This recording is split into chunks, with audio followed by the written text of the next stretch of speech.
Hey guys, what is up?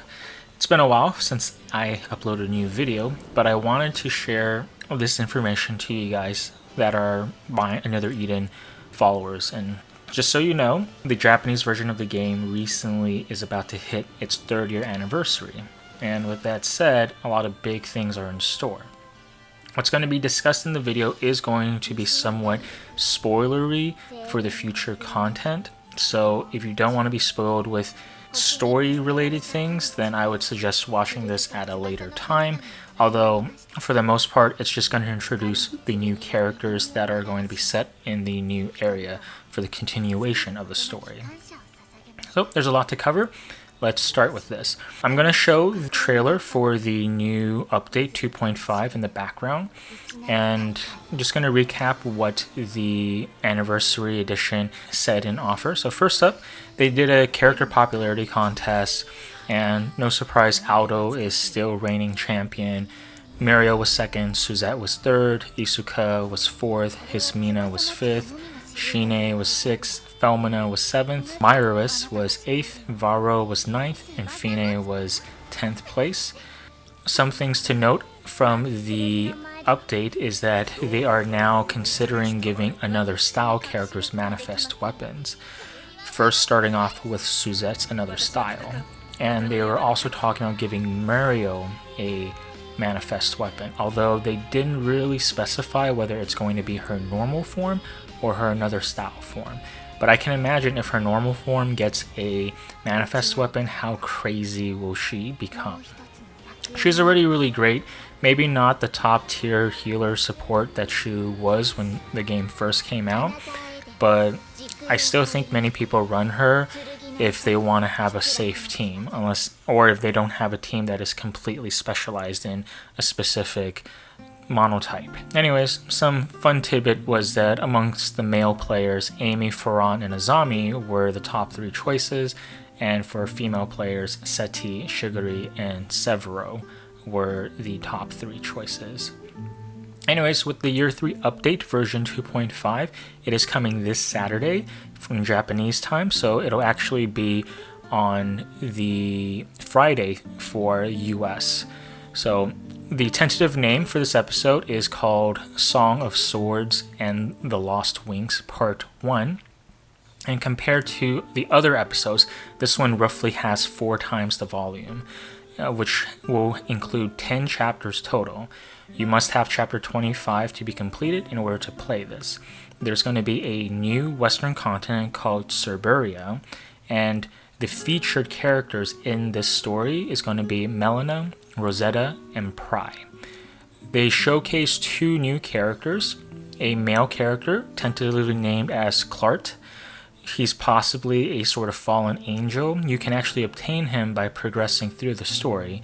And a new female character called Chirulu, where she kind of has this manipulative sword ability similar to Melina's hammer. They're also adding 3 new element types: Thunder, Shadow, and Crystal. So that's going to be interesting.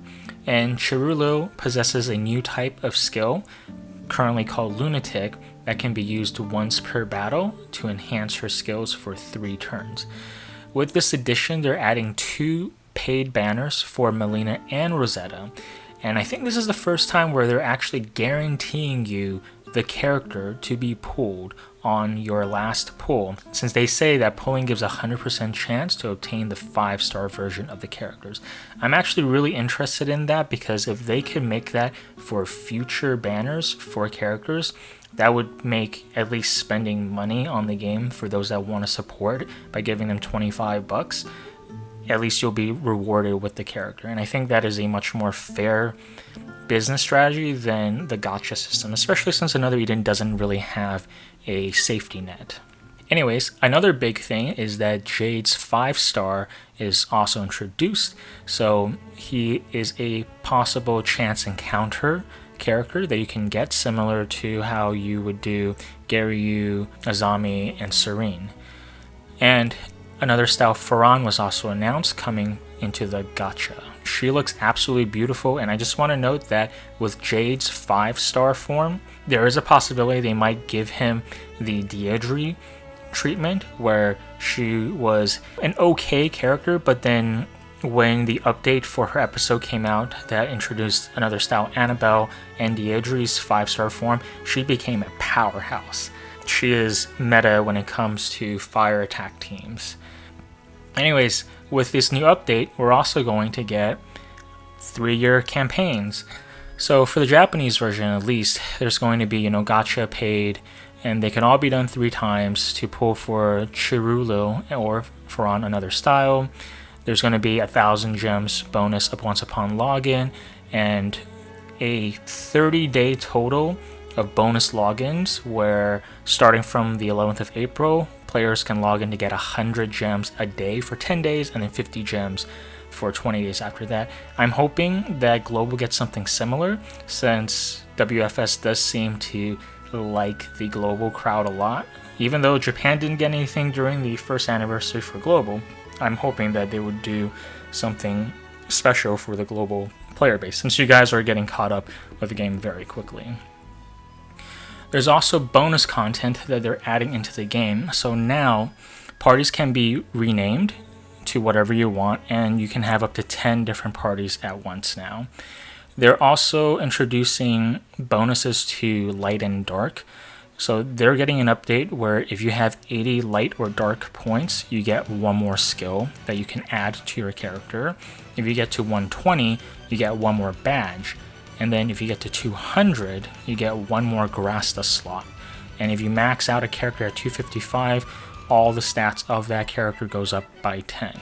So I guess it's a little bit of a reward system for those that keep getting dupes or those that have whaled in the past.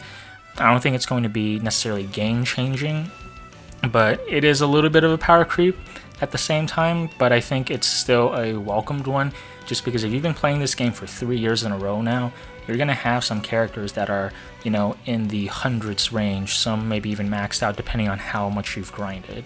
So at least now that opens up certain characters to be more viable. And yeah, and just a quick update for what the main story talk is. The last part will start with Madoka's story. There's an artwork of a short-hair female character using Assassin's Blade. There's also a new character, Yukino, as the name implies. She's snow-related, and it seems like she was born in the Spectre Village.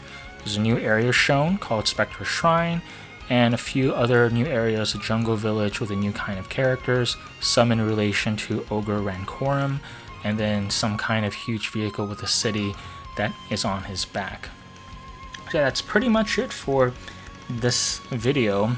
There's a ton of stuff to look forward to with this update, and I hope that they're going with the right direction. They're adding a lot of new elements to the gameplay, and we'll have to see how refreshing that will be. Only time will tell. Anyways, guys, I hope you guys are excited for what's in the future for another Eden Global, since you guys are getting Foresight, and I hope you guys have a great day. See ya.